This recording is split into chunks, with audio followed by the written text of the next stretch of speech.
here, day number 2 for Call of Duty Black Ops 2 multiplayer. My God, what an amazing day and a half it's been, hasn't it? Absolutely. Now, this is day 2 of GamesCom, but it's actually day 1 of the actual gaming fans coming in. So consumers are in here today, the true gaming fans, and as you can see, we've got loads of them behind us here, and all around this booth tonight, it's community night. And you're looking at home probably saying, you know, I'm not there, how can I participate? Got you covered there. Hit Twitter.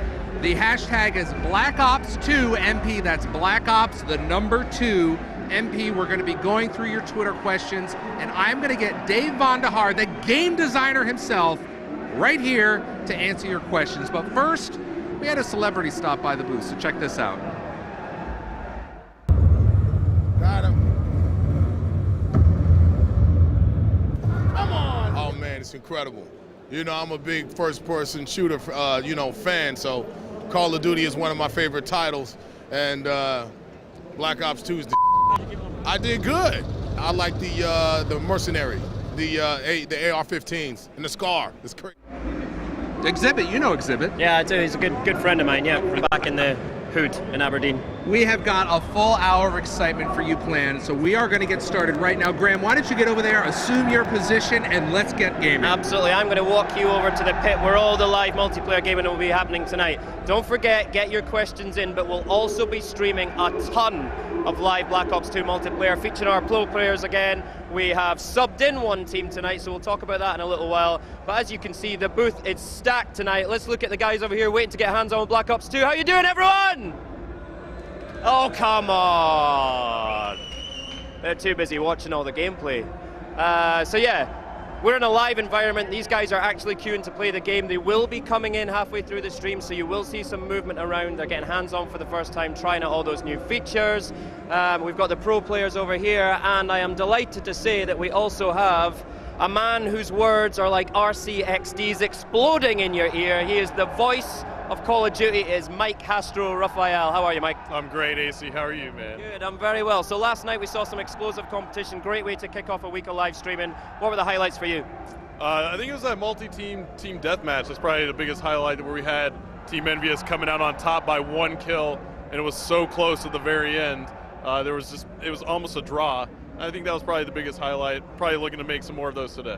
I've got lots more live multiplayer tonight. We've actually subbed in a team. So the German guys that were playing last night are sitting on the bench tonight, and we brought in a team of females from Germany. So how much do you know about these guys? I don't know much about the ladies, but I got a chance to speak to them. They actually play competitively on a German ladder, and they'll probably be able to hold their own. We'll see. Okay, so that's the Vivacious ladies. Look out for them. I think we'll be getting going a little bit later with some team deathmatch, but in the meantime, we'll hand back over to Major. Thank you, AC. We got a lot to go over for the next hour, so who is the best person to tell us about some of the game modes and the maps that we're going to see tonight than Mr. David Vonderhaar himself. David?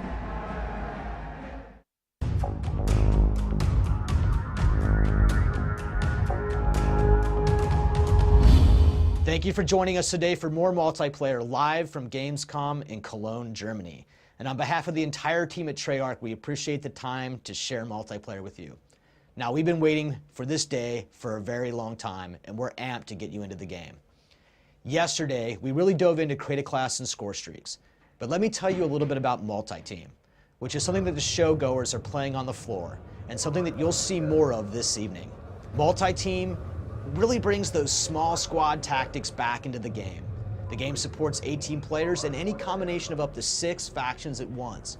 One of the ways I like to play it is 3-on-3-on-3-on-3, super intense action. You have to work with your group to be successful. The maps that you're going to see in the mix and all through Gamescom include Aftermath. Aftermath takes place in the ruins of Los Angeles after a drone attack in 2025. And this map really shows off the capability that we have to create beautiful destruction and have the game still run at 60 frames a second. We also brought with us Turbine. And Turbine is a big outdoor terrain map, but it doesn't play big, and you can climb on anything. The action's still intense, and there are lots of engagements and battles.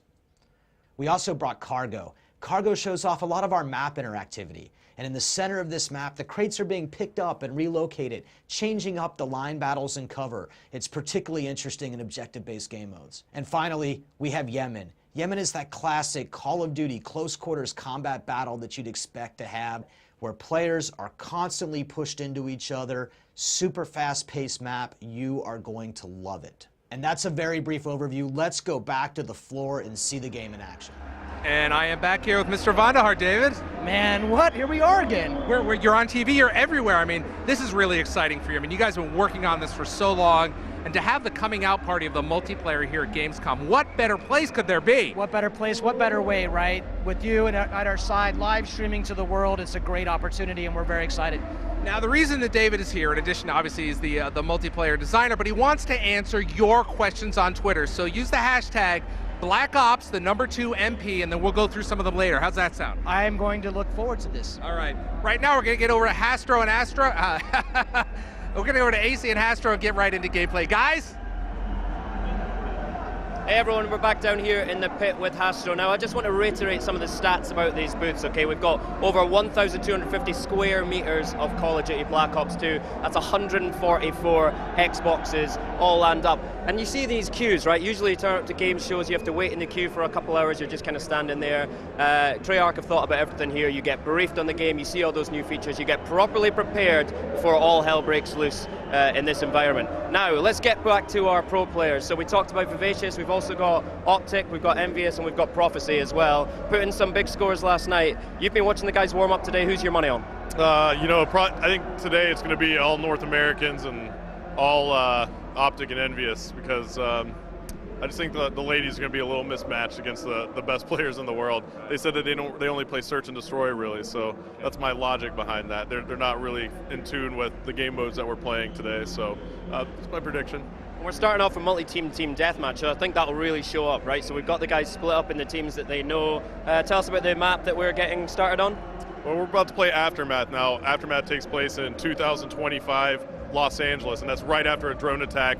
So it's a completely devastated Los Angeles. So you see a lot of tight corridors here on Aftermath. It's just a great map for multi-team deathmatch, which is what we're about to launch out with. From last night, it looks like an Aftermath, the team that controls those cover points the best are the team that's going to come out on top. Is that fair to say? Yeah, absolutely. You know, there's some really nice spots on this map that your team can control, especially in multi-team deathmatch. You don't really just want to run out into the map because there are other teams right here trying to get you, so it should be interesting. All right, let's kick things off with the gameplay tonight. It's multi-team deathmatch. Let's do it.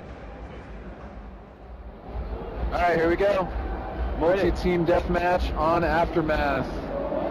All right, folks, we're about to kick this one off. This is going to be an Aftermath team deathmatch multi-team. So 4 teams here of 3 players. Some of the best players in the world here at Gamescom are going to be playing for you. And as we see, we're on board with Toby.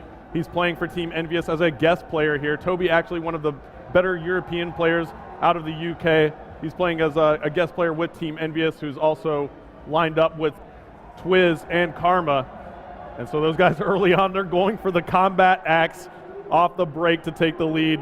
Didn't quite hit any of those, but I think a couple of them had 2 combat axes lined up. They're trying to put on a show for you all, so you can't knock that. But now Toby is going to have to rely on his M8A1 assault rifle. Looks like he has the select fire attachment and the reflex sight attached to the M8A1 right now. He can actually switch that with the select fire attachment. And right now he's in burst mode, so he's going to be shooting a 4-round burst. And now it looks like he's swapped over to the MSMC. So I think Toby actually had a wild card that allowed him to use 2 primary weapons. And now he's going to quickly cut back over. He gets taken out right there. So let's take a look at our factions here. We see that Envious is playing as the FBI faction. We'll go ahead and hover over and introduce our players. You have Merc, Big Timer, and Ray of Optic Gaming. They're playing as the FBI faction, or excuse me, they're playing as the SEALs faction. Then you have Prophecy from the UK, Gunshi, Shane, Swanee, playing as the SDC faction. Now Envious again as the FBI faction here. And now you have the Vivacious Ladies. This is a female team out of Germany. You have Kitty Cat, Minnie, and Ruby rounding it out for us here. So now as we see, Envious has taken the lead with 10 kills on the board. We'll jump on board with Twiz. And why don't we listen in to Team Envious and see how they're communicating right now.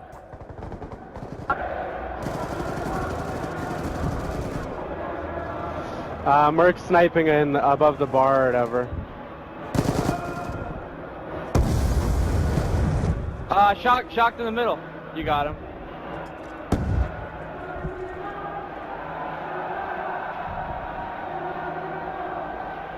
All right, we're up by 2. Let's try and maintain it. Up by 1. Let's try and get a kill. Twiz just went down, but we did hear him have quite a bit of banter right there with his teammates. So looks like Twiz still doing pretty well here. We'll take a look at the scoreboard. He is now 8-4. He is the high scorer in the game at the moment, followed up by Karma, his teammate. But it looks like Optic Gaming has now managed to tie it up. Prophecy in 3rd place with 13 kills, and the Vivacious Ladies are hanging in here quite well, actually, with 11 kills. So still a very close game, anybody's game at the moment, as we're in with 3 minutes and 20 seconds left to go. Twiz spawning back in now. Let's see where he's located here on the overhead map. And you know what? Actually, I'm going to go ahead and use this feature. This is something that's new here. We actually have in Concaster mode a way to change the map icon colors. So that's something I'll let you all take a look here in multi-team. Traditionally, you have red and green triangles. We'll just go ahead and swap that over here, and now we can designate between our teams as we see Twiz spawning back in now. And we'll take a look here at Twiz as he comes back through. And it looks like Twiz is going to go ahead and throw out a couple more of those combat axes. I haven't seen him connect yet. It looks like he's going to pull out that secondary now, see if he can pick up this kill. Looks like there's another team right behind trying to pick up that kill as well. So Twiz getting that kill robbed by one of our other teams. Why don't we hop on board with another player here. We'll go ahead and jump on board with Optic. Rambo is on a 3-kill streak, and we just jinxed him. That always happens. Ray goes down. So Optic Ray rocking the MSMC. That's a submachine gun. And it looks like he's going to be powering through the middle of the map right here. Was trying to get a reload right there, but he got taken out by Gunshi of Team Prophecy. As we take a look at the scoreboard, we see that Optic Gaming has now taken the lead by 2 kills. Followed up by Team Envious and Prophecy in 3rd. 1 minute and 50 seconds left to go. If you're just tuning in, this is multi-team team deathmatch live from Cologne, Germany at GamesCom 2012. An amazing place and such an amazing event. I'm having a great time out here. Let's see here. We're on board with Ray still.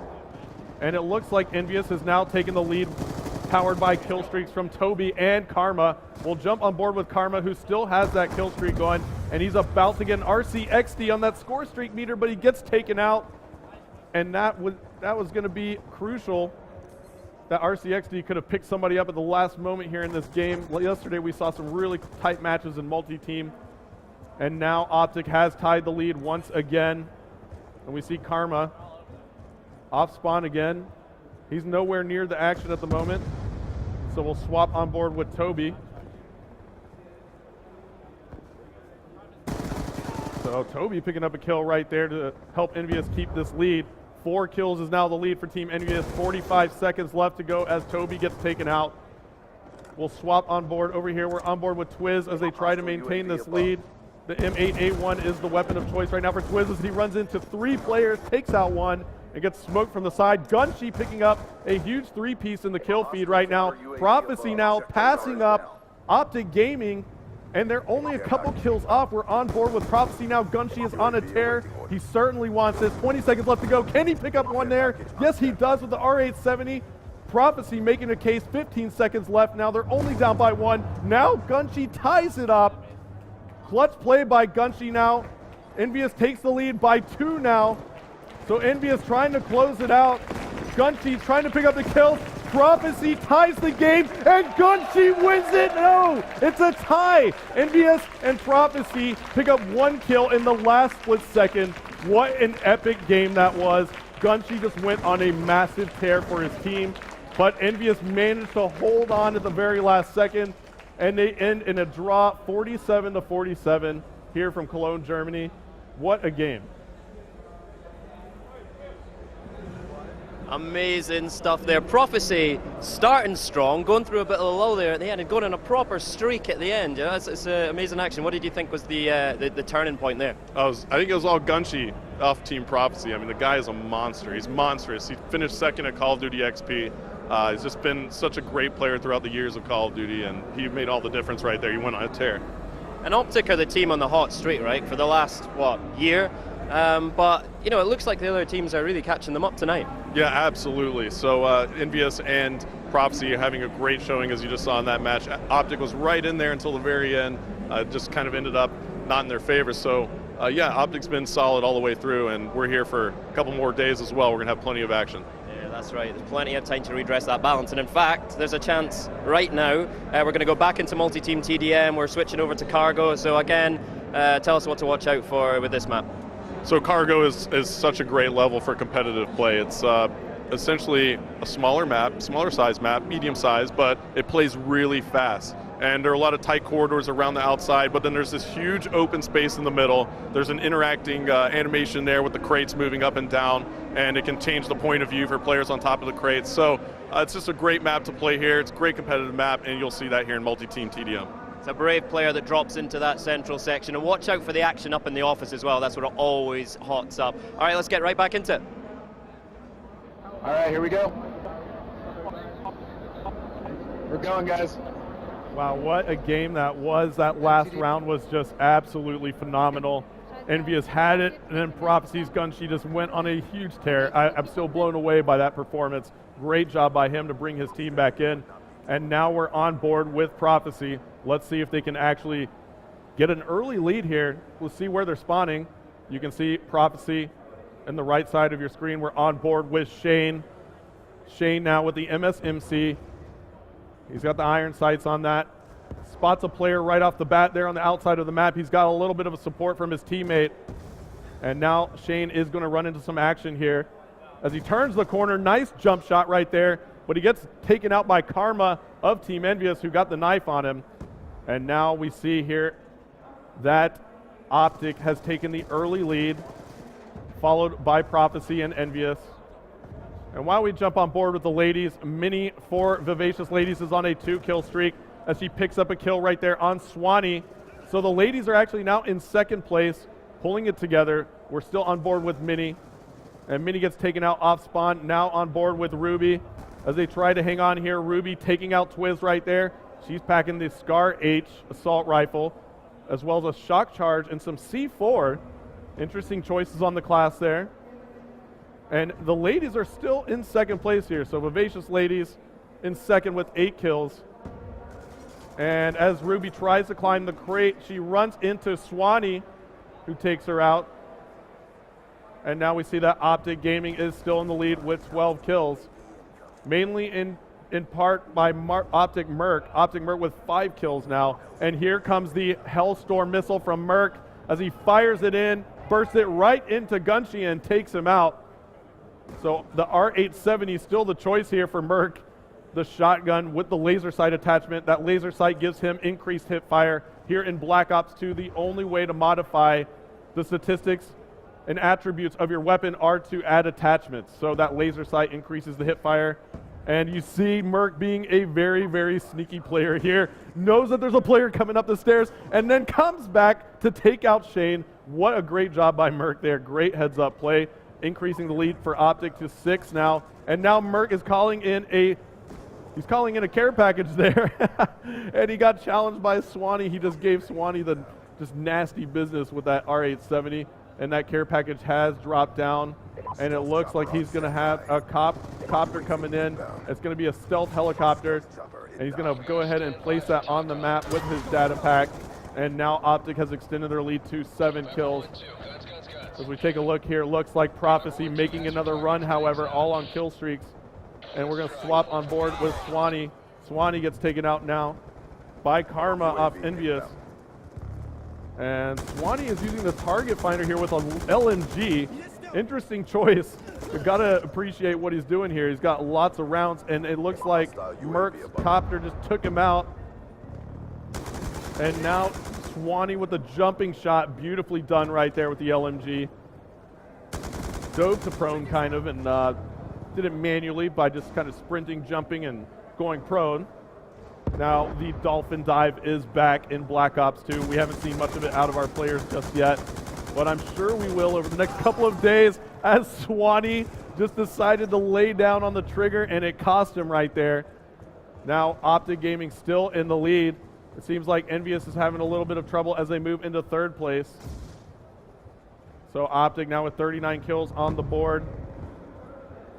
Prophecy with 34 kills. And we'll hop back on board with Twiz now from Team Envious as they try to claw back in this one. Twiz is on a nice kill streak right there. He's going to go ahead and leave that player who got away from him. Got a few hit markers. He's going to go ahead and call in a UAV, however. And he knows Swanee is around there. Takes out Swanee. One more player beneath him. Can he get the kill? Shooting from the hip with that laser sight attachment. But no, he gets drop shot by Kitty Cat from the Vivacious Ladies. Nice job by her to get that one. And now Twiz is going to go ahead and call in a Hellstorm again. And it doesn't look like he connected with that one. A player running around moved into a crate there and got away from him. But Twiz coming back in. Let's see if he can pick up a kill here. No, he does not. Gets taken out by Shane. We'll hop back on board with our leaders, Optic Gaming. Optic Ray on a 4-kill streak now as he picks up a knife on Shane. He's known for the knifing. And as you notice right there, the knife is a little bit tougher here in Black Ops 2. It's a little more challenging. You got to make sure you're up close near your enemy. You don't quite get the lunge that you used to. It's a very nice addition here. It seems like a lot of the fans out there really kind of like this feature now, that the fact that the knife doesn't lunge as far. It was quite frustrating, you know, at moments, could be. Just such an integral part of the game, and now it's just a little bit tougher for you. We're winning this fight. So Ray moving in here into the office. Optic still in the lead, but Prophecy again is starting to come on late. 50 seconds left to go. They're only down by 4. Ray picking up a kill right there on Karma of Envious. And why don't we hop on board with Prophecy and see what they can do. I'm going to jump on board with Gunshi because he tends to go on that huge tear at the end of games. 35 seconds left to go. Gunshi with the shotgun still. And there you go. Gunshi picking up a kill. They're down by 5 now. 30 seconds left to go as Optic is trying to close this one out. Up by 5 kills. Now 25 seconds left to go. Gunshi going towards the office. It doesn't look like he's having the same luck that he was having. We'll jump back on board with Optic Ray here on a 4-kill streak. And it looks like Optic working together, moving together as a team. 10 seconds left to go. I surely can't see Prophecy coming back at this point. And it is going to be Optic Gaming who takes this one. Ray with the MSMC for the final kill. And Optic Gaming hyped up here in Cologne, Germany. Big timer up on his seat, giving the crowd a little bit of love as they give him a cheer. And see Optic Ray taking out, looks like one of the Prophecy players, I believe, for that final kill. 65 kills on the board.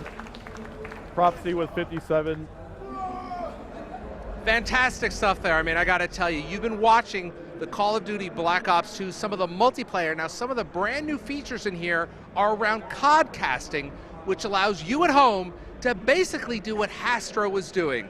So right now we're going to hear from Mr. Vandahar and Hastro all about some of those brand new features coming to you November 13th.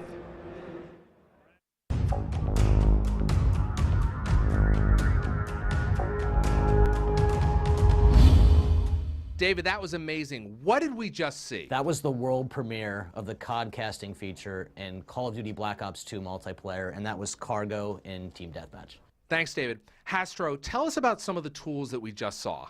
Sure. So you saw a few different elements in the codcasting feature, and it just really allows us to get in and make a better viewing experience for the audience that's tuning into Call of Duty matches online, right? So you saw an element called the score panel, and that's the kind of the key element at the very top center of the screen. The score panel is just a way for us to give information quickly to the audience, the score, what team's in the lead, and how much time is left in the game.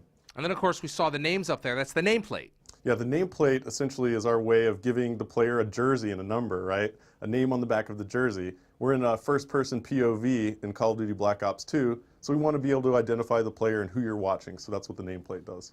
Now, that's all great, but viewers really want to see the map. Tell us about the map. Yeah, the map overhead is a really important piece of information for the audience. So the audience wants to see where the teams are set up, where they're located on the map, where the engagement's about to occur. And also for the commentators, it's a great tool because the commentator can kind of switch players after a player dies and bring you right back into the action faster. Now, this is really exciting. It's almost like watching a TV show, picture in picture.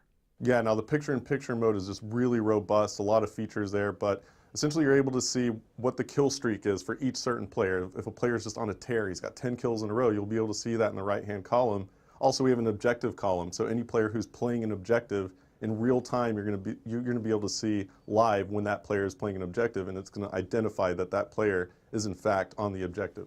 Are there a lot of options that we can tweak? Well, we actually have elements of the HUD that are removable, and you can actually customize the HUD for the viewer. And you can actually go in and, let's say an esports league or a big tournament wants to put in their own graphics, so you can remove a piece of the HUD and we can actually fully customize that for the viewing experience. So you can completely wipe it, put in the mini map, take it away, different things like that. It's just very, very robust, and essentially that's what makes up codcasting. Now, one of the really neat features is listen in, where we can actually hear the players, right? Yeah, the listen in feature in codcasting mode is actually my favorite feature. It really allows us to take the audience and put them into the huddle with the players. So you really get a sense for just how much their communication separates them from other teams in competitive play. The best professional teams in the world have top-notch communication, and it's crucial to them winning a game. So we get to feel what they're feeling, what they're strategizing, and just hear the overall just lingo between the players, and it's just really an exciting tool. It's just such a great deal of information that the audience is going to be empowered with now. In Black Ops 2, the commentators have all the right to make the viewing experience as customized to the viewer and the audience as possible. So, you know, for me personally as a commentator, I want to make the viewing experience as fun as possible for the audience, and I'm able to do that with Codcaster mode, but more importantly, I'm able to make sure that we don't miss those epic moments in the battles that may have gotten lost in the past. You know, these just crucial moments that change the face of the game, and what essentially it determines outcomes of matches. We're able to make sure that we capture all of that. Thanks, Hastro. David, I want to talk to you about some of these features. What was it like implementing some of these features? Yeah, so there's really a couple of really key pillars to the entirety of the esports and competitive agenda for us. Black Ops 2 has a league play feature. This is a sport. It's how you make Call of Duty multiplayer a sport, and we actually use skill-based matchmaking to put players in the right brackets. Competition is fun at any level, pro players and average players alike. We also have to make it fun to watch, fun to spectate. That's what codcasting does. So that's why that feature is so important, have that production around that sport. And then finally, we need a way to give that sport or broadcast it to the world, and we do that with a feature we call live streaming. You're now putting basically, you know, thousands of dollars of tools into the hands of the community. That's got to be really exciting. You're expecting to see a lot of great stuff out of them. Yeah, right? It's actually really important for us to put as many tools as we can. We really like to make sure that we give the player the ability to customize the experience, whether they're playing the game, whether they're watching the game. In fact, Larry, you can even go back through the theater feature later, pick up those games, and then codcast them later. It's really cool. The team at Treyarch has got to be excited about the work that they've done around this. They've always really enjoyed the community, but this takes it to a different level. We're going to keep going. We're pretty engaged with the community all the time. They're very passionate people. They have a lot to say about the game, and it's really fun to take their ideas, mold them into the context and structure what the game's supposed to be like, and then bring them right back to the players. Thanks, David. Any final words? Sure. I mean, you know, I've just been blown away by how dedicated the team at Treyarch has been to making this experience for the players as best as it can be and giving them as much customization that they can have. It's just mind-blowing how dedicated they are to their community and how well they treat their fans and the players that play the game. So I think that's something that, you know, all of the Black Ops 2 players out there when they get the game are going to realize pretty quickly. Thank you, Hastro. Any final words? We're really excited to put this game in players' hands. And when you get there and you get your hands on it, I want you to tell us what you're thinking about it, how it's working for you. Feed right back to us so we can continue to make and improve our games for you. There you go, and we are back. It's the Vaughn and Major show. Vaughn, welcome back. Thank you. I like this show. We should do this more often. We should. Listen, first of all, great shirt. I love what you got going. Look, can we get a close-up of this shirt? He's internet nerd famous. And why Black Ops 2 multiplayer? We're going to talk about it right now. If you sent your hashtag, if you use the hashtag Black Ops 2 MP, we are going to answer your questions. We've got a few of them right here. You ready to jump in? Let's do this. All right, now the first one is actually not attributed to one specific person because we've seen it all over the place. The question is, will there be a player match system, or will everyone be forced to play ranked games? David? No one is going to be forced to play ranked games, Larry, but you should know that the game supports that traditional matchmaking experience where you're going through the progression system and you're ranking up. Optionally, you can play in league play. That's where you get that competitive rating, get your skill-based matchmaking. The game supports both simultaneously. All right, next question comes from Official Musty, that's the Twitter tag. Do kill streak kills help towards your next kill streak? Great question. So anytime you're watching the game and you see that number come up in the center of the HUD, that is a scoring event. All bits of score contribute towards earning your next score streaks, but the support things, the items that help your team win the game, those are going to give you the most score, and that's how you can really get those nice high-end rewards. So if you're a Call of Duty player and you may not be so much in killing, but helping, it's still going to help you out immensely. It helps you out a lot. So there's some really good scoring events, like when you grab a flag, and when you capture that flag, you didn't actually kill anybody, but you're going to get a lot of score for those events. Good, that's good to hear. All right, next one comes from China HD. Will there be an overkill perk for 2 primary weapons? Yeah, good question. So there's actually not a perk that's overkill, but there is a wild card. Those are those rule breakers we've been talking about. The items that let you bend and extend, create a class in exciting new ways. And you can use a wild card to take 2 primary weapons. All right, next question comes from Javis, I guess. Is that what it looks like? Why not? How does Hardline work now? All right, good. So listen, this is really important. So in all previous games, Hardline actually reduced the cost of earning a reward, but Hardline gives you a scoring bonus. So, you know, the game's still in development, we're still trying to figure out the best numbers to use, but right now, Hardline is actually going to give you about a 20% bonus earned towards your next reward. Okay. All right, moving right along, private matches and LAN. People want to know, is everything going to be unlocked in private match and LAN play? Of course we would keep everything unlocked for you in private match and LAN so you can play those custom games the way that you really like to enjoy them. All right, MegaQuest on Twitter. MegaQuest wants to know, will Ghost or another perk protect you from Orbital VSAT? Yeah, the Orbital VSAT. You guys have been asking me about this one for a long time. I'm glad I get to finally tell you about it. The Orbital VSAT, that's just like the Blackbird you remember from Black Ops. It works the same way. There is no protection. That is that ultimate intelligence perk. Shows everybody on the map, all of their locations, what direction they're facing. All right, now you've seen a lot of Create a Class for the past 3 days, but this is really about the UI, the user interface. The question from Maddie Wakefield is, what are the 3 slots at the bottom of Create a Class for? Larry, that's where you actually can equip up to 3 of those wild cards, those rule breakers. So you can take a wild card like Primary Gunfighter. That lets you take 3 attachments on your primary gun. You can take any one of those perk greed cards, perk 1, perk 2, perk 3 greed. Those let you take additional perks, not just 1 but 2 from the same category. There's even a wild card that lets you take 2 types of tactical grenades. It replaces that lethal slot with a tactical slot.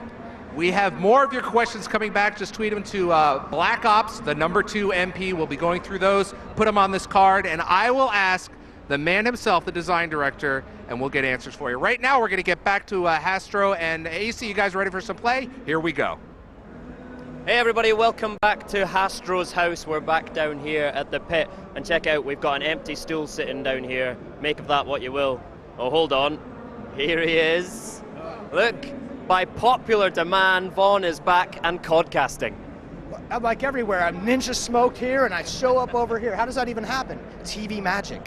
Well, it happens. Hastro, you know, I think it was world premiere of Vaughn codcasting with you last night. How did that go for you? How was that experience? Hey, it went great for me. I mean, it's all about how did it go for him, really. How did it go for you as your first cast? It's completely possible. I might put you out of a job. I'm so good at this.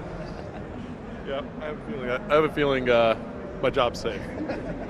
So Vaughn, community night tonight. Yeah. We've got true Call of Duty fans all around us getting hands on with Black Ops 2 for the first time. You know, how does that feel personally for you? It's great. We've been waiting for this day. We've been like pent up, right? Just waiting to show the game to the world and the fans and have a dialogue with them about it. There's no place else I'd rather be.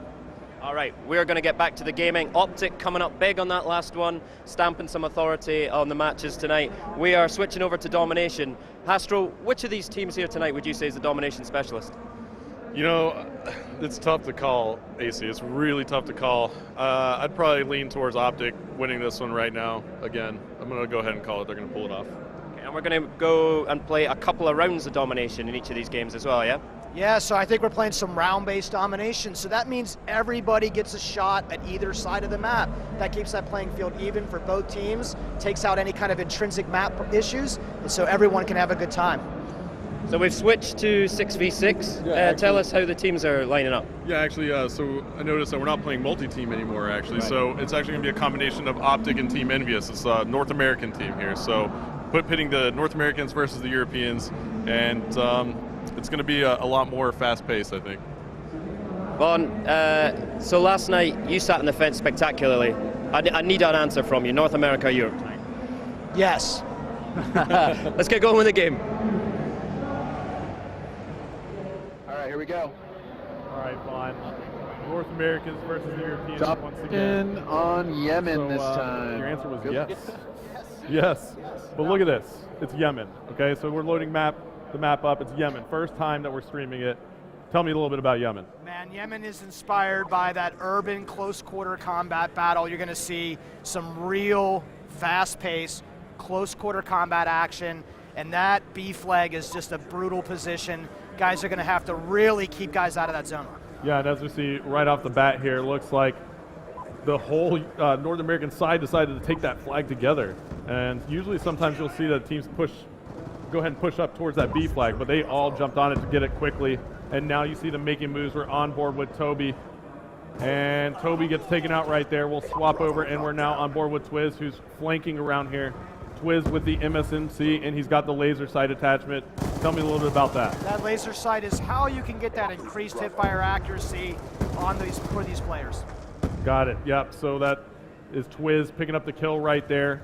And he's going to go and hang tight as the North Americans are controlling 2 flags now. They have taken B, and Merc is on a tear right now. He just called in. It looked like a hellstorm, and it picked up a double. And now he has the SMR. So that is actually a semi-automatic rifle, right? Right, he's got this thing customized up in all sorts of ways, so he's using that select fire switch to change up whether he's bursting or auto. Got it. So looks like he's doing some work with it right now. As a Ruby jumps around the corner, he gets taken out there, and now it looks like Merc's going to be calling in a care package. We'll stay on board with him and see what lands. 26-13 now as the North Americans are up. And it looks like that care package is coming down, and Merc turns right there and takes out Gunshi. This gave Gunshi a little bit of the business, and that care package just came through. So let's see here what Merc is up to. It looked like it was a UAV. Yeah, that's a UAV. You see those UAV assist points coming up. We were just talking about that earlier. Every time you're using a support-driven streak, and someone gets a kill with that UAV up, you're earning some points for that. That's that UAV assist message. Right, so all those points from that UAV are going to contribute to his score streak. Tell me a little bit about what we're seeing down here with the score streak meter. Yeah, you can see that score streak meter in the bottom right-hand corner of your screen right next to those 3 icons. That'll fill as the guys get score. It hits the top, they're going to earn that next reward. Right, so as we see, Big Timer is just getting started on his score streak here, and it looks like he took some shots right there, and the North Americans are doing some great controlling of that B flag at the moment. Map control is so important in domination, and you have the North Americans doing a great job of just locking it down.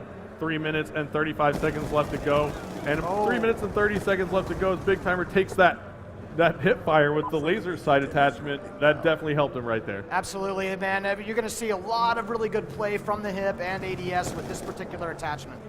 So tell me a little bit about what we're seeing round base here now. 3 minutes left to go here. You see at the top of the screen, it says round 1 of 2. The score panel is telling us this is the first round. What's going on there? Right, so this is something we actually learned directly from the esports community. In a public game of domination, you usually only play 1 round. You rack up to about 200 score and the game's over.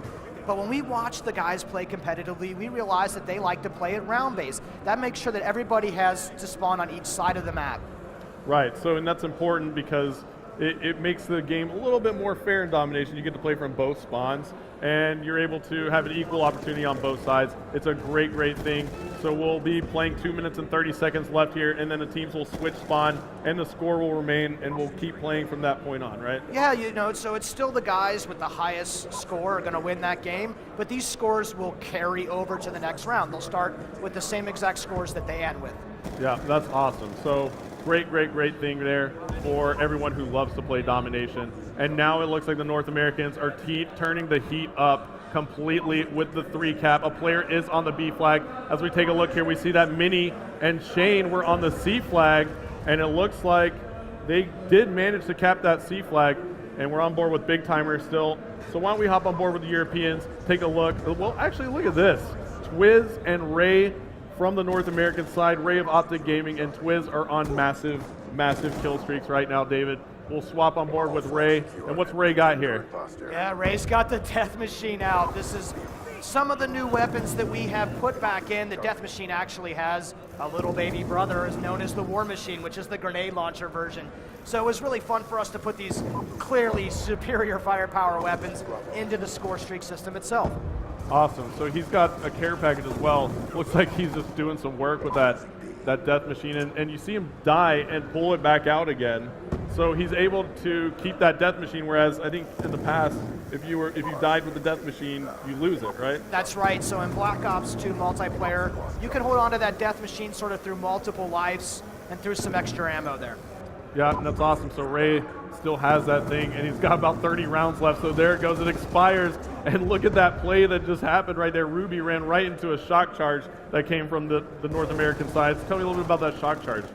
Hester, I like to use that shock charge as a type of alarm system. I'll actually place it on the entrances and exits of buildings, so if anybody comes through that door, they get electrocuted very briefly, usually just enough time for me to spin on them and take that target out. Awesome. Well, look at this. 135 to 50. And you have about 30 seconds left to go. So we're getting to that point where this round is going to end and we're going to start back over. So the score was going to carry over. I'm just really excited for people to be able to check that out. And we'll take one more look here at the picture-in-picture. You see some players hopping on the flag, trying to play the objective near the end of the game. We'll take a look at the scoreboard as well. You see that Ray of Optic is on a tear. Huge, huge, huge game for him. 28-6 with 10 defends and 4 captures. And then you see Karma backing him up at 23-9. The North Americans are going massive at the moment. So a huge, huge game for the North Americans against the Europeans. All right, this next round's going to start immediately, guys. We're going to go right over into the next round of this game. Right after this round in the kill cam, we'll spin over. The guys will flip the spawns, as we say. Yep. And then we'll start right again. All right, so here you go. We're switching sides. A little bit of halftime, good breather. All right. And then right back into it. Now look, Hester, right at the top of the screen, you can see A, B, and C. That's because they're neutral. And as soon as someone jumps on the flag, it flips over to the team that has that particular flag. And that's so great. So right now we see that the B flag is getting taken. Why don't we swap back over and see who is near that flag? And it looks like it's a battle for control of that B flag right now. And it is just chaos here on the map, looking great. Players are making moves. You just saw 2 players get taken out in the street right there, headed towards that B flag. So this is just basically a feel it out type of moment here, isn't it? I'm really excited by the way these players will actually position and set up. They will not be in a hurry to grab the B flag until they feel like they can really lock it down. Look at Big Timer moving up beyond the flag radius, so he can try to lock that position in really well. Yeah, and now we see that Karma is actually pushing up on that right flank, but he does get taken out right there. And now you see some players hovering over that B flag. Let's hop on board with Merc. There he is, taking the B flag with some help of his teammates. And there you have it. The North Americans do control the B flag now. So they have C and B in that 2 flag setup. That's always so crucial. And tell me a little bit more about Yemen here as we're watching it. You see a lot of tight corridors here. And tell me a little bit about the design of this map. Yeah, so we worked on this map really early on, and we wanted to make sure that we definitely brought that classic urban street fight that players love, make sure it was still available in Call of Duty Black Ops 2 as well. And this is why you see this such fast-paced action here. Look at the kill feed just spinning the entire time. Absolutely, and that's something players love in Call of Duty is just non-stop engagement, and that's what you get here on Yemen. And especially with domination on this map, it's just non-stop. And you take a look at the map here overhead, you just see constant movement from the players, right? And it's just a great thing to watch. I actually love this view right here, just watching the triangles moving around the map. I'm always fascinated by the line battles these guys have. They will set up and just try to deal with the threats coming in on them. And in this view, we can see which guys are firing, and you can get a really good idea. Look at Merc coming around from the side, going for a flank. Yeah, and absolutely. We even saw the care package just get dropped right there for the North Americans, back on the C flag in a safe area. So I mean, it's just a beautiful thing. We can actually take a look here. We see that Shane is on the A flag now. Big Timer is on the B flag. He just ran through it. They still have control.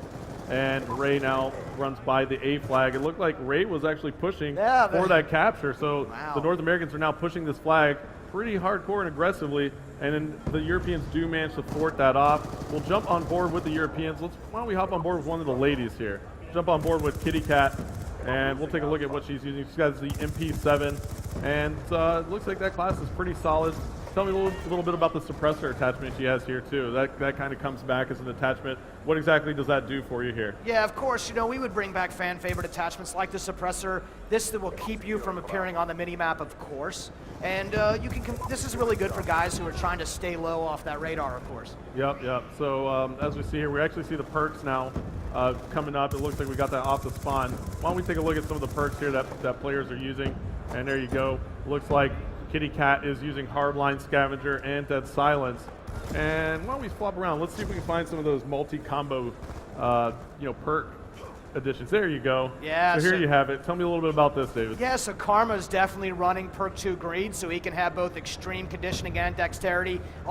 And with lightweight, this is a guy who clearly wants to move as fast as possible and be as nimble as possible. Yeah, absolutely. So lightweight is going to increase his movement speed. Extreme conditioning is going to allow him to run a little bit farther and longer. And dexterity is actually going to let him swap weapons faster, climb ladders faster, climb objects faster. So he's definitely going for speed here. And that's the great thing about this is that you're able to customize those perks in your classes to be what you want to be as a player, and that's you in Black Ops 2. It's actually, the very good definition of what the pick 10 and the wildcard system is actually about in the first place, Astro.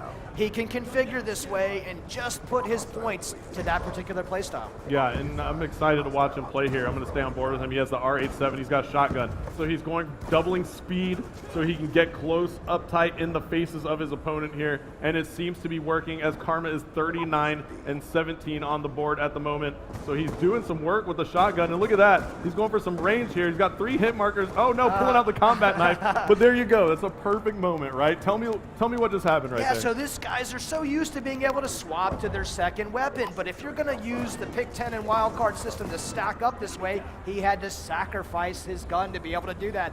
So he pulls out, thinks he's going to have his pistol in hand, but no, he's got his knife. He does not have a secondary weapon equipped. Yeah, that was actually a great moment because that secondary just wasn't there. He used up all his allocation points in the pick 10 for all his other gear to make him faster. And Karma does pull out the RCXD there. That comes back in Black Ops 2.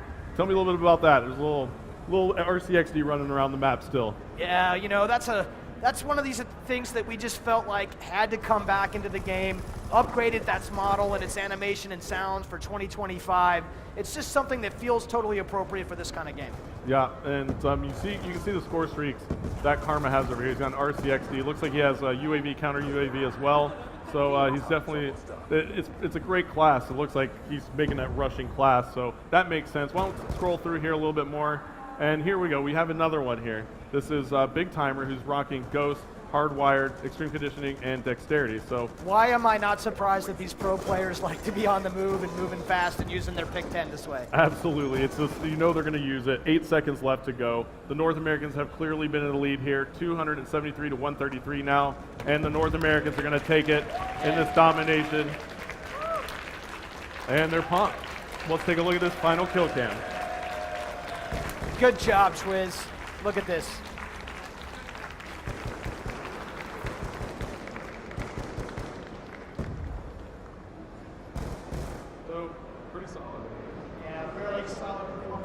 So there we go, the definition of domination there, I think it's fair to say, from the North Americans. But when Optic and Prophecy team up, it's always going to be hard for people to hang with them. Absolutely. So it's Optic and Envious playing together right there. They, yeah, you got it. But it's tough. The ladies are coming in. They're a little mismatched against these guys who are the best players in the world, and they stick to their search and destroy. But great games right there. Got to see a lot of what Black Ops 2 had to offer. Right, we're going to squeeze in some more gameplay, so let's get straight into it again, okay?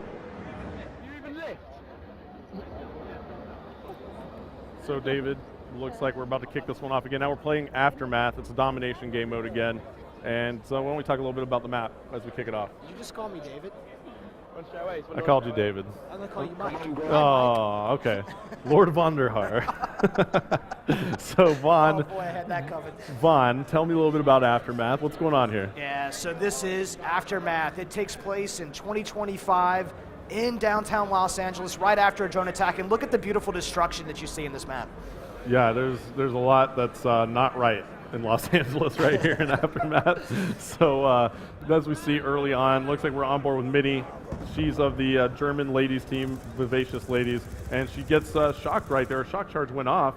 Let's see what goes down right here, this B flag. Let's take a look at this mini-map. Oh boy, look at this is chaos in the center here. Yeah, so tell me a little bit about this B flag positioning here on Aftermath. Well, where else would you put the B flag but in the dead center of the map in the most crazy place you can, right? Yeah, right. Yeah, and we see a care package now coming in for the Europeans. That's going to get dropped off. Why don't we take a look and see who's going to grab that? We're on board with Minnie, and she looks like she's making a move for it. Yes, she is, but her teammate comes in and swoops it up. So let's see here. Oh, there it is. There's the War Machine. I was hoping this would come out. This is really one of those fun weapon-based score streaks that we have in Call of Duty Black Ops. Yeah, this thing is absolutely devastating. The War Machine is a pretty much just a ridiculous launcher. It's so powerful as we see Kitty Cat getting taken out, but she spawns back in and she has it again. She picked up a flurry of kills right there, and she was clearing out that B flag. And let's take a look here.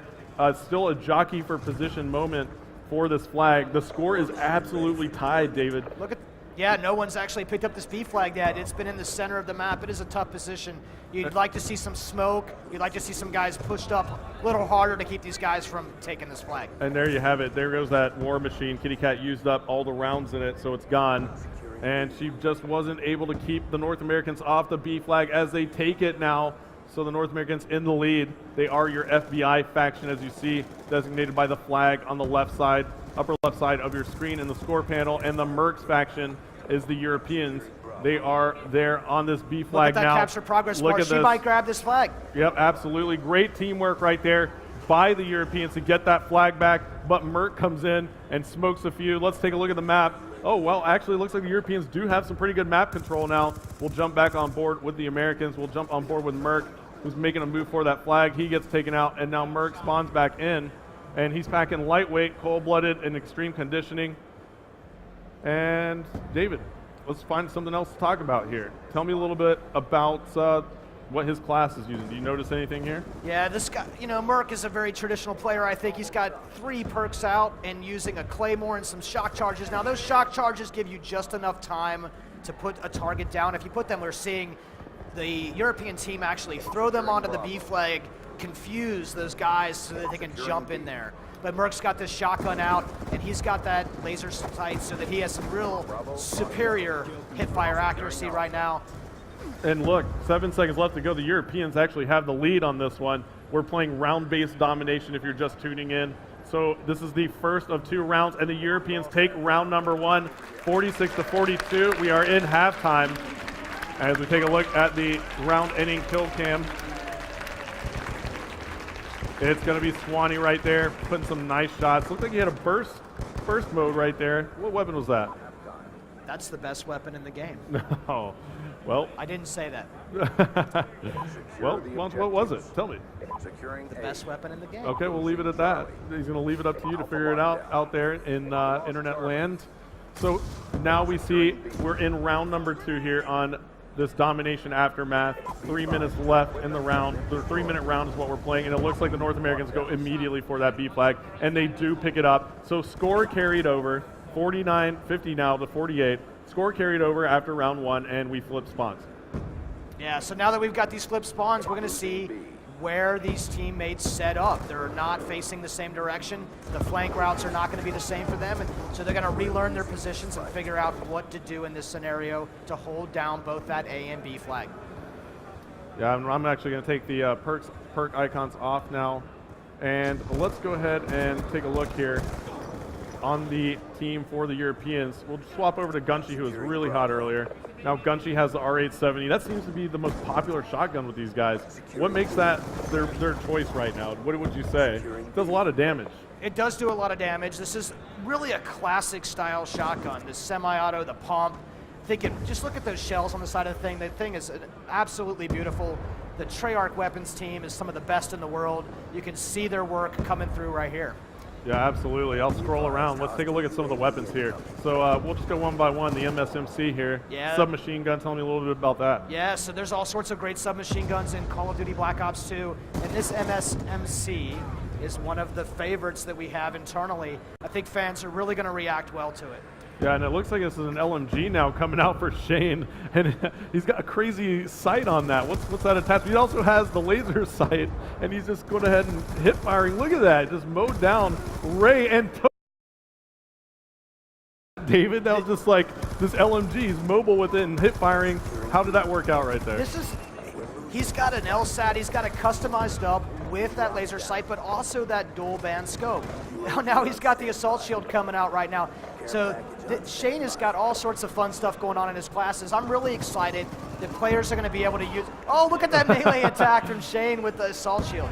Yeah, and look at this. Somebody is not knowing what's going on. It looked like it was Karma of Team Envious. 30 seconds left to go now. That was we're going to stay on board with Shane because this class is pretty epic.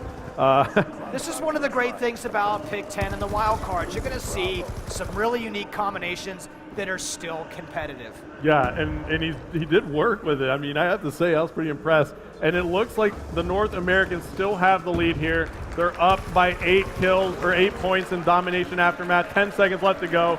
They are going to close this one out. I don't think there's enough time for the Europeans to come back, and that's going to be all she wrote. 97 points on the board. Now we'll see how it finishes. Looks like 98 to 93. Close game, but that's our final, David. That is the end of that match. That was a much closer game. Nothing is guaranteed. You've got to play strong the entire time. Absolutely. So the Europeans down just a little bit in that game mode. As you see the final kill cam, it's Ray off Optic Gaming.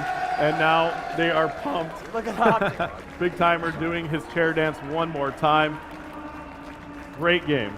Very good game. Thank you so much for joining. We're going to be back in just a second. We're going to talk to the guys over there. All right, I don't know if we're going to see more gameplay or more Vandahar tonight. What a night it's been. All right, well, we're going to see more Vandahar. We're now going to hear from him. He's going to tell us about the weapons, the brand new Creator class system, score streaks, and even more details about the weapons. David?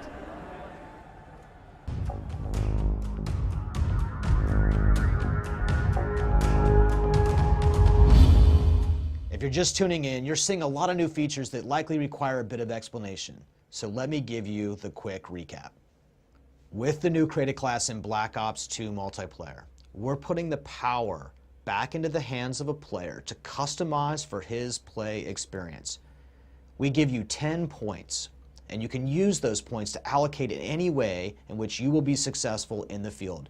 In fact, you don't even have to take content from a particular category of content if you don't want to. You can forgo a particular weapon, maybe your secondary, and then use that point somewhere else. For example, an extra perk.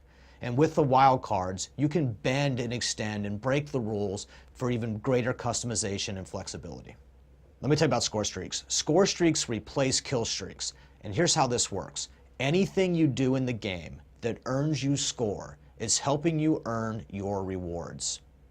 Every score streak has its score requirement. Therefore, there's no strict mutual exclusivity. In fact, you can earn 2 rewards in a single scoring event. Using score allows us to reward players for playing the objective and helping their team win. Now, you don't even have to be a Slayer, a guy with a high KD ratio. But it doesn't hurt either because getting kills also earns you score. Weapons and attachments have changed in a pretty significant way in Black Ops 2. We're using the 2025 time period as inspiration for all sorts of new gadgets and technologies that we can put back in the hands of a player. And the attachments are particularly interesting because this is the only way you're going to be able to modify the behavior of a weapon. For example, the laser sight actually is visualized on the gun, so you can see when someone is doing work to you at close range, firing from the hip. The MMS is a really good example of an attachment where you actually send a pulse wave through the world and can detect people. It's a rusher's tool. You will see them when they're stationary and through smoke. You can use that in a standoff battle and take that guy down. So that's a very brief overview of our core gameplay systems. And we're really excited that the guys on the show floor get to experience this right now, and the rest of you will get to experience it on November 13th. Thanks, David.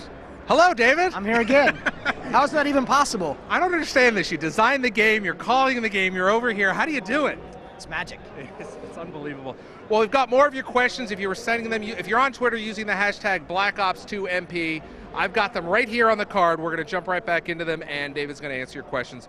The first one, or the next one from Jay Hernandez 97, do headshots, payback, Avenger, or other medals count towards your score streak? No, in fact, they do not. Those are not scoring events. Those are medals. That's how you earn extra experience points. All right, jumping ahead. Jersey's Finest 17. Can the enemy see the red laser attachment and does it add to the accuracy of hipfire? Yeah, we saw that a lot in the game. The guys are using that attachment a lot to increase their hipfire accuracy, and you can in fact see it if you're looking carefully. It's very subtle. It's pretty subtle. Everything about the game is subtle. Really? I like that. All right, Zack attacks X, and when there's X's at the beginning of the end, you know it's real. That's a pro player. Right, pro right there, pro legit. Is there a perk or attachment that can make you reload faster? Yeah, very important thing. There are no attachments to modify the guns. I'm sorry, there are only attachments can modify the accuracy of a gun, and there can only be attachments that make you reload faster. So there is one, it's fast mags. Now that's dramatically different from the previous games. Tell us why you made that decision. It's so we can tune the guns regardless of the gameplay behavior. So when it belongs to the gun, then we can tune it independent of the gun, whereas if it's a perk, it has to be consistent across all the guns. All right, we have one more question we want to get into. Carnage615, what's the difference in the riot shield from other Call of Duty games? Call of Duty Black Ops 2 has an assault shield, and the big advantage of this is you can actually plant it into the world and use it as portable cover. So really, that's actually really significant. I think you're going to see guys form lines and use that to protect their backside when they're in a good engagement. All right. Well, we're going to get right back. Hey, Graham, why don't you come on over here? We're going to wrap up the show here. It's been a great hour. Graham, how was it fun? It was fun over there, wasn't it? Absolutely. It's where I love to be, seeing the gameplay happen right in front of me, and always amazing to learn from those pro players as well, right? Now, tonight was community night. Tomorrow night, things take a different slant. Why don't you talk about that? Absolutely. Tomorrow night is competition night, so we're letting those pro players off the leash, and they will be at each other's throats. You'll see and hear a lot more of those pro players. We've got player profiles as well, so it'll be really good to hear directly from those guys. Now, David, we didn't get a chance to really go through all the questions we saw on Twitter, but do you think you'll be able to answer some of them? I know you're on Twitter looking at them. I actually love answering questions from the fans, and I'm going to be answering as many questions as I can. I'll be on Twitter all night. All right, there you go. Black Ops 2 MP, that's the hashtag you want to use. Why don't you give out your Twitter tag, your Twitter handle, just in case. Oh, there it is. As if on cue, he's got it on the back of his. David Vonderhaar on Twitter, but you can follow Treyarch at Treyarch. Will be answering your questions all the time. Oh, Yvonne, I think I've got a question that involves quad feeds and multiplayer reveal trailers. Is that one we can cover off tonight? Or? You can ask that question if you want. All right, well, maybe we'll hold it for tomorrow night. Okay, that's a cliffhanger right there. Yeah. The answer is yes. Yes, you can ask. It doesn't mean he'll answer it. All right, we're going to wrap it up here. Any final words for the community? Again, thank you guys so much. Without you, we would be nowhere near where we are today. We'll see you soon. Let's just cover off same time tomorrow night for the live stream. We'll be on Xbox.com in Europe, CallOfDuty.com, the Black Ops 2 Facebook page, and Twitch.tv/Treyarch. Take your pick. Thank you, Graham. I'm Larry Herb, Xbox Live's Major Nelson. For Mr. Vonderhaar and AC Bongos, thank you and good night, everybody. Good night.